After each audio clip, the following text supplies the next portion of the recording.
প্রিয় নবীর বলে যাওয়া 4টি ভয়ঙ্কর হাদিস যা মুসলিম জাতির মনকে এক নিমিষেই নাড়া দিয়ে যাবে। কি এমন ছিল সেই 4টি হাদিসে? ভিডিও জুড়ে থাকবে এই 4টি হাদিস সম্পর্কে বিস্তারিত, তাই ভিডিওটি সম্পূর্ণ দেখুন এবং শেয়ার করে সকল মুসলিম ভাইদের এই 4টি হাদিস সম্পর্কে জানতে সুযোগ করে দিবেন।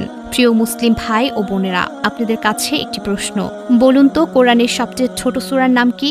অবশ্যই কমেন্টে বলে যাবেন। প্রিয় নবীর বলে যাওয়া 4টি ভয়ঙ্কর হাদিস সম্পর্কে আজকে আলোচনা করব।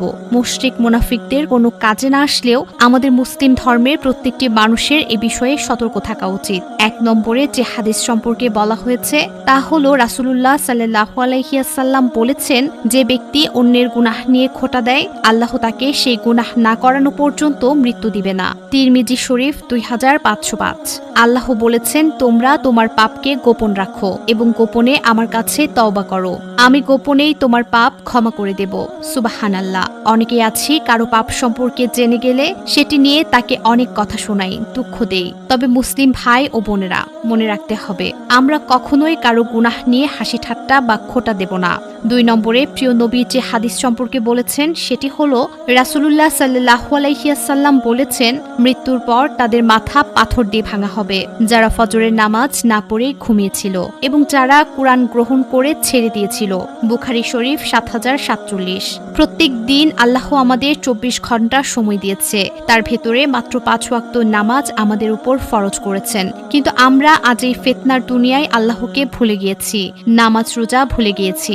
যিনি আমাদের সৃষ্টিকর্তা, যার রিজিকের দয়ায় আমরা বেঁচে আছি, তার কৃতজ্ঞতা প্রকাশ করার মতো সময় আমাদের হয় না। আবার যারা কোরআন শিক্ষা করে তা বর্জন করেছে তাদের শাস্তি আরো ভয়াবহ। আমরা হয়তো দুনিয়াকে সব মনে করি, ভুলে গেছি পরকালের বিচারের দিনের কথা। আল্লাহ আমাদের সবাইকে ইসলামের পথে চলার তৌফিক দান করুক, আমিন। 3 নাম্বার যে হাদিসের কথা বলা হয়েছে সেটি হলো আল্লাহ তাআলা বলেন, তুমি ওই দিনকে ভয় করো যেদিন তোমার মুখে তালা লাগিয়ে দেয়া হবে আর তোমার হাত পা তোমার কৃতকর্মের জন্য সাক্ষী দিবে। সূরা ইয়াসিন আয়াত 65। একবার চিন্তা করুন, কঠিন ওই হাসরের ময়দানে আপনি আল্লাহর সামনে দাঁড়িয়ে আছেন, আপনার কোনো জবানবন্দি নেওয়া হবে না, আপনার বিরুদ্ধে সাক্ষী দেবে আপনার হাত পা সহ প্রত্যেকটি অঙ্গ প্রত্যঙ্গ। তখন আপনি কতটা অসহায় একবার চোখ বন্ধ করে চিন্তা করুন। আমরা এখন কথায় কথায় বিভিন্ন পাপে লিপ্ত হচ্ছি, হাত পা মুখ চোখ কান সবকিছু দিয়েই পাপে সীমাবদ্ধ হচ্ছি।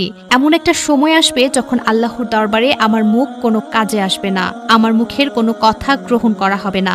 সেদিন আপনি খুব অসহায় হয়ে পড়বেন, আপনার পাশে দাঁড়ানোর মতো কোনো মানুষ থাকবে না, আপনার শরীরের প্রত্যেকটি অঙ্গ আপনার বিরুদ্ধে সাক্ষী দেবে। তখন কি হবে আপনার পরিণতি একবার উপলব্ধি করতে পারেন। 4 নম্বর যে হাদিসটির কথা বলা হয়েছে সেটি হলো আল্লাহ তাআলা বলেন, আমি ইচ্ছে করলেই সবাইকে হেদায়েত দান করতে পারতাম, কিন্তু আমার এ কথা সত্য যে আমি জিন এবং মানুষ দিয়ে জাহান্নাম পরিপূর্ণ করব।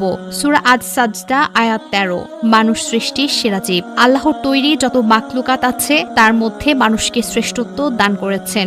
শুধু 2টি জাতের বিচার হবে, একটি হলো মানুষ, আরেকটি হলো জিন। মানুষের উপর আল্লাহ যে সকল দায়িত্ব অর্পণ করেছেন, জিনের উপরেও একই দায়িত্ব অর্পণ করেছেন। মানুষের উপরে নামাজ ফরজ করেছেন, তেমনি জিনের উপরেও নামাজ ফরজ করেছেন। মানুষের ভেতরে যেমন মুশরিক মুনাফিক রয়েছে, তেমনি জিনের মধ্যেও ভালো মন্দ রয়েছে। আল্লাহ আমাদের সবাইকে হেদায়েত দান করুক, আমিন।